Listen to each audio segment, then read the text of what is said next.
وہی تو ہے جو تم کو جنگل اور دریا میں چلنے پھرنے اور سیر کرنے کی توفیق دیتا ہے، یہاں تک کہ جب تم کشتیوں میں سوار ہوتے ہو اور کشتیاں خوشگوار ہوا کی مدد سے سواروں کو لے کر چلنے لگتی ہیں اور وہ اس پر خوش ہوتی ہیں، تو ناگہاں زناٹی کی ہوا چل پڑتی ہے اور لہریں ہر طرف سے ان پر جوش مارتی ہوئی آنے لگتی ہیں،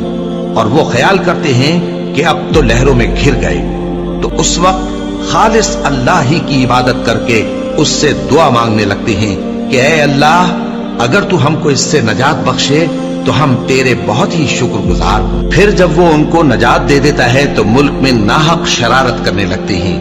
لوگو، تمہاری شرارت کا وبال تمہاری ہی جانوں پر ہوگا، تم دنیا کی زندگی کے فائدے اٹھا لو، پھر تم کو ہمارے ہی پاس لوٹ کر آنا ہے، اس وقت ہم تم کو بتائیں گے جو کچھ تم کیا کرتے تھے۔ دنیا کی زندگی کی مثال میں کسی ہے کہ ہم نے اس کو آسمان سے برسایا، پھر اس کے ساتھ ملا جلا سبزہ جسے آدمی اور جانور کھاتے ہیں نکلا، یہاں تک کہ زمین سبزے سے خوشنما اور آراستہ ہو گئی، اور زمین والوں نے خیال کیا کہ وہ اس پر پوری دسترس رکھتے ہیں۔ ناگہاں رات کو یا دن کو ہمارا حکم عذاب آ پہنچا